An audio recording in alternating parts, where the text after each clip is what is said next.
सुबह का वक्त होता है और हर कोई बेचैन होता है। बेचैन इसलिए होता है क्योंकि घर का सबसे छोटा बेटा गोलू गायब रहता है। पूरे घर में उसकी तलाश चल रही होती है, वो कहीं नहीं मिलता। गोलू की माँ चिल्ला चिल्ला कर, रोती रोती सबको चिल्ला चिल्ला कर बोलती है कि मेरे बेटे को खोजो, मेरा बेटा कहाँ गया, मेरा लाडला बेटा कहाँ गया। हर कोई परेशान हो जाता है। गोलू के जो पिता होते हैं ज्ञान सिंह, वो भी बहुत ज्यादा विचलित होते हैं। अपने बेटे की तलाश में आंखें लेकर इधर उधर घूमते रहते हैं, लेकिन 2-4 घंटे खोजने के बाद जब उन्हें गोलू का कुछ अता पता नहीं चलता है तो वो पुलिस में इस चीज की शिकायत दर्ज करवाते हैं। पुलिस वाले भी आते हैं, अपने साथ डॉग स्क्वाड को भी लेकर आते हैं। और डॉग स्क्वाड, जब जो कुत्ता आता है, खुफिया कुत्ता जिसे कहते हैं, जब वो आता है तो वो सूंघते सूंघते गोलू के घर के थोड़ी दूर पर जाकर एक खेत होता है, वहां पर जाकर वो रुक जाता है। जैसे वहां पर जाकर रुकता है, पुलिस चारों तरफ छानबीन करती है तो उन्हें एक बच्चे का जूता मिलता है। लेकिन जब पहचान की जाती है तो वो जूता गोलू का नहीं होता है। लेकिन इसके बावजूद भी पुलिस को इस चीज का शक होता है कि कुत्ता यहीं पर आकर क्यों रुक रहा है, यानी जरूर इस खेत में कोई राज है। और इसके बाद पुलिस तुरंत उस पूरे खेत की खुदाई करवाती है। जब खुदाई करवाती है तब उन्हें वहां पर गोलू का शव बरामद होता है, यानी कि गोलू को किसी ने उस खेत में दफना दिया था। किसने किया था ये कृत्य, क्या हुआ था आखिर? चलिए आज की इस कहानी को हम जानते हैं, क्योंकि जब गोलू का शव मिलता है तो पूरे इलाके में कोहराम मच जाता है कि 8 साल के बच्चे को की हत्या करके किसी ने खेत में दफना दिया। उस गोलू की माँ अपना कलेजा पीट पीट कर रोने लगती है। गोलू का पिता की आंखें पथरा जाती हैं। वहां पर गोलू का चाचा भी मौजूद होता है, जिसके मुंह से एक शब्द भी नहीं निकल पाते कि अब वो क्या बोले। लेकिन जब इस कहानी की सच्चाई आपको पता चलेगी ना, तो आपकी आंखें पथरा जाएंगी। आपका दिमाग काम नहीं करेगा कि हम सोचे तो क्या सोचे अब, क्योंकि ये कहानी विचलित कर देगी आपको। एक ऐसी एक ऐसे रिश्ते को बदनाम करेगी जिसको लेकर आप कभी अंदाजा नहीं लगा सकते। चलिए इस कहानी की मैं शुरुआत करता हूं। नमस्कार दोस्तों, मेरा नाम है जीआरडी और आप देख रहे हैं 9 PM विद जीआरडी। हर रात्रि 9 बजे एक सच्ची घटना पर आधारित कहानी हम आपके सामने लेकर हाजिर होते हैं। एक्चुअली ये कहानी है रूपवास, भरतपुर, मध्य प्रदेश की। अब ये तारीख थी 14 फरवरी 2021। 14 फरवरी 2021 को जो ज्ञान सिंह होते हैं उनके परिवार में ज्ञान सिंह की पत्नी, ज्ञान सिंह का भाई कृष्णकांत और ज्ञान सिंह के 3 बच्चे, सारे लोग घर में उपस्थित होते हैं। ज्ञान सिंह की नाइट ड्यूटी रहती है पेट्रोल पंप पे, जिसकी वजह से खाना वाना खाकर वो ड्यूटी पे चले जाते हैं। और जाते वक्त वो कृष्णकांत से, यानी अपने छोटे भाई से कहकर जाते हैं कि भाभी का ध्यान रखना, बच्चों का ध्यान रखना, मैं सुबह तक आऊंगा। वो कह के इंसान अपनी ड्यूटी पे चला जाता है। रात बीत जाती है, फिर आती है सुबह, और सुबह वही सुबह होती है जब गोलू का कुछ भी पता नहीं होता है। घर में सारे लोग उपस्थित होते हैं लेकिन गोलू मौजूद नहीं होता है, जिसके बाद बहुत हड़कंप मच जाता है। पुलिस आती है और सारा चीज मैंने जब आपको प्रारंभ में बताया कि डॉग स्क्वाड आता है और गोलू का शव बरामद किया जाता है। जब गोलू का शव मिलता है तो पुलिस तुरंत छानबीन करना शुरू कर देती है कि आखिर इसकी हत्या किसने की, शव को किसने दफनाया। उधर गोलू की मां रो रही होती है, गोलू के परिवार वाले विचलित होते हैं और पुलिस चारों तरफ जो है साक्ष्य जुटाने में भरपूर कोशिश करती है, लेकिन कहीं से भी उसे कोई ऐसा सॉलिड प्रूफ नहीं मिलता जिससे वो किसी एक पर ये चीज कह सके कि गोलू की हत्या में इनका हाथ हो सकता है। पुलिस को निराशा हाथ लगती है, जिसकी वजह से वो साक्ष्य ना जुटा पाने की वजह से वो उस केस में एफआर यानी कि फाइनल रिपोर्ट लगा देते हैं और केस लगभग खत्म हो जाता है। लेकिन जो ज्ञान सिंह था, यानी कि गोलू के पिता, उनके दिल और दिमाग को ये बात चुभ रही थी कि आखिर उनके बेटे को की हत्या आखिर किसने की। आखिर कौन हो सकता है जो इस तरह का कृत्य कर सकता है, और सिर्फ रात भर में ये सारी चीजें हुई। उसे मारा भी गया, प्लस उसको ले जाकर दफना भी दिया गया। ज्ञान सिंह अपने आसपास के जानकार लोगों से कहते हैं कि मुझे न्याय चाहिए, मुझे अपने बेटे के कातिल को खोजना है। तो लोग इस चीज की सलाह देते हैं कि एक काम करिए, आप कोर्ट जाइए, वहां पर रिट पिटीशन कीजिए, दायर करिए, इसमें आगे की जांच के लिए मांग करिए, तो चीजें आगे बढ़ेंगी। जिसके मद्देनजर चीजों को ध्यान में रखते हुए ज्ञान सिंह जो है हाईकोर्ट राजस्थान जाते हैं और वहां पर जाने के बाद रिट पिटीशन दायर करते हैं, जिसपे कोर्ट आदेश देती है आरपीएस लेवल की जांच की।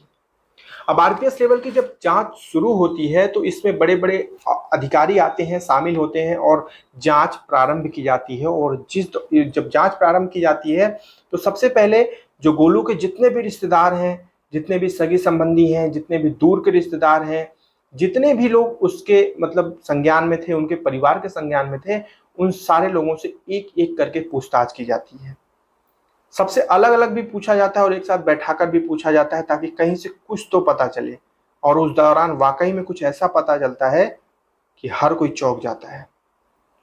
उस दौरान एक चीज पता चलती है कि जो हेमलता है यानी कि गोलू की माँ, और जो कृष्णकांत है यानी कि गोलू के चाचा, इन दोनों के बीच में नाजायज संबंध है। इस चीज का खुलासा रिश्तेदारों के बीच से जब होता है तो जो जांच टीम होती है वो तुरंत अलर्ट हो जाती है और इस दौरान वो हेमलता को और कृष्णकांत को गिरफ्तार करते हैं। लेकिन उनके पास उतने साक्ष्य नहीं होते। पुलिस के पास, जांच टीम के पास सिर्फ एक ही आधार होता है कि वो कड़ी कार्रवाई करके कड़े तरीके से पूछताछ करें। अब यहां पर जब पुलिस कृष्णकांत और हेमलता को गिरफ्तार करते हैं तो हर कोई जांच टीम पर सवाल उठाने लगता है कि एक गोलू की मां, जो जब से गोलू की मौत हुई है तब से वो खुद ही असहज सी रहती है और सगी मां है उसकी, तो पुलिस उसकी मां को कैसे गिरफ्तार कर सकती है और उसके चाचा को कैसे गिरफ्तार कर सकती है। लेकिन जब जांच टीम को इन दोनों के बीच के अवैध संबंध के बारे में पता चलता है तो इनको गिरफ्तार कर लिया जाता है और सख्ती से जब कार्रवाई की जाती है तो हेमलता और कृष्णकांत कुछ ऐसा कबूल करते हैं कि फिर तो सब कुछ बाजी पलट जाती है। अब हम आपको बताते हैं हुआ क्या था। 14 फरवरी 2021 की रात में जब सब लोगों ने खाना खाया, खाना खाने के बाद जो ज्ञान सिंह थे उनको जाना था अपने ड्यूटी पे नाइट, वो चले जाते हैं। कृष्णकांत उस रात को वहां पे आया था क्योंकि कृष्णकांत ज्यादातर वहां नहीं रहता था, वो बाहर ही रहता था, लेकिन उस दिन वो घर पे आ गया था। जिसके बाद ज्ञान सिंह जाते वक्त कृष्णकांत को कहकर जाते हैं कि घर का ध्यान रखना, भाभी का ध्यान रखना, बच्चों का ध्यान रखना, मैं सुबह तक आ जाऊंगा। कृष्णकांत कहता है ठीक है भैया, आप आराम जाओ, कोई दिक्कत नहीं है। लेकिन कृष्णकांत में और हेमलता में जो अवैध संबंध था वो काफी पहले से चल रहा था। देवर भाभी का ये रिश्ता बड़ा ही अनैतिक हो चुका था जिसकी जानकारी ज्ञान सिंह को दूर दूर तक नहीं थी। और उस दिन मौका भी था क्योंकि ज्ञान सिंह घर पे नहीं था, वो ड्यूटी पे गए थे, जिसकी वजह से हेमलता और कृष्णकांत अपने अनैतिक कार्य को अंजाम देने लगे। रात्रि का 12 बजे का 1 बजे का समय था जब सारे बच्चे, घर के सारे परिवार के सदस्य सो रहे होते थे। उस वक्त जो है हेमलता और कृष्णकांत मिलते हैं और आपस में संबंध बना रहे होते हैं। और उसी दौरान घर का सबसे छोटा बेटा गोलू, उसकी आंख खुल जाती है। और जब उसकी आंख खुलती है तो वो टहलते हुए आता है और वो अपनी माँ को और अपने चाचा को एक साथ बड़े ही अनैतिक दृश्य में, बड़ी ही अनैतिक अवस्था में देख लेता है। दोनों निर्वस्त्र होते हैं। वो देखता है और नीचे मुंडी करके वापस अपने कमरे में चला जाता है। अब हेमलता और उसका देवर कृष्णकांत दोनों डर जाते हैं। दोनों सोचते हैं कि अरे गोलू ने तो इस चीज को देख लिया और अगर वो इस चीज को किसी को बता देगा, खासकर अपने पिता को बता देगा, तो ये बात जग जाहिर हो जाएगी कि हमारे बीच में अनैतिक संबंध है। जिसके बाद ये दोनों इस चीज का लेके प्लानिंग करते हैं कि गोलू को मार देना चाहिए। गोलू की जो माँ होती है हेमलता, वो सगा बेटा होता है गोलू, लेकिन इसके बावजूद भी हेमलता कृष्णकांत के साथ इस चीज की योजना बना लेती है कि गोलू को मारना ही आखिरी रास्ता है, क्योंकि गोलू जिंदा रहा तो आज नहीं तो कल किसी न किसी से बता देगा। और उस गोलू का खुद का चाचा, खुद की माँ, दोनों मिलकर गोलू की हत्या कर देते हैं और हत्या करने के बाद पास के खेत में ले जाकर उसके शव को दफना देते हैं। और दफनाने के बाद वापस आते हैं, सुबह होती है और वही हेमलता यानी कि गोलू की वो राक्षसीन माँ छाती पीट पीट कर रो रही होती है कि मेरा बेटा कहाँ गया, मेरा बेटा कहाँ गया, उसे खोज कर लाओ। वही हत्यारिन माँ होती है जो अपने ही बेटे को मार डालती है और नाटक ऐसा करती है कि समाज को लगता है कि देखो माँ का दर्द कितना है। दुनिया में माँ और बेटे का रिश्ता, माँ माँ होती है चाहे जैसे भी हो, लेकिन इस दुनिया में कुछ राक्षसीन माँ भी होती हैं जिनके जहन में शैतान का वास होता है। और ऐसे ऐसी औरतों को माँ का दर्जा देना ही नहीं चाहिए, क्योंकि माँ माँ होती है, उसका दर्जा दुनिया में सबसे अव्वल होता है और उसकी भरपाई कोई कर ही नहीं सकता। तो ऐसी औरतों को माँ का दर्जा नहीं देना चाहिए।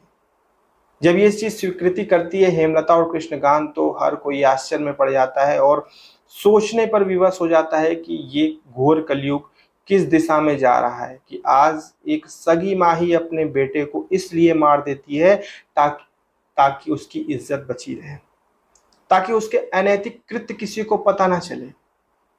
अब जब इस केस में पुलिस एफआईआर लगाकर केस बंद कर देती है, तो हेमलता और कृष्णकांत की हिम्मत दोबारा जग जाती है और फिर ये और नजदीक आकर अनैतिक संबंध बनाने लगते हैं। और कहते हैं ना कि इस तरह के रिश्तों का खुलासा एक न एक दिन हो ही जाना होता है। इनसे जुड़े हुए बहुत से ऐसे रिश्तेदार थे जिन्हें इस चीज का शक रहता था कि कृष्णकांत और हेमलता के बीच में कुछ तो चल रहा है। और जब जांच टीम पूछताछ करती है, तो वही रिश्तेदार इस चीज का खुलासा कर देते हैं कि हेमलता और कृष्णकांत के बीच में कुछ अनैतिक संबंध तो जरूर है, जिसके आधार पर पुलिस इनसे जो है छानबीन करती है, पूछताछ करती है और सारे मामले का खुलासा हो जाता है। यही थी आज की कहानी। अपने विचार जरूर व्यक्त करिएगा इस कहानी के बारे में। कल रात्रि 9 बजे एक सच्ची घटना पर आधारित कहानी फिर से लेकर हम हाजिर होंगे आपके सामने। तब तक अपना ध्यान रखिएगा और जहां पे भी रहिए सावधान और सुरक्षित रहिए। मिलते हैं हम अगली वीडियो में। जय हिंद।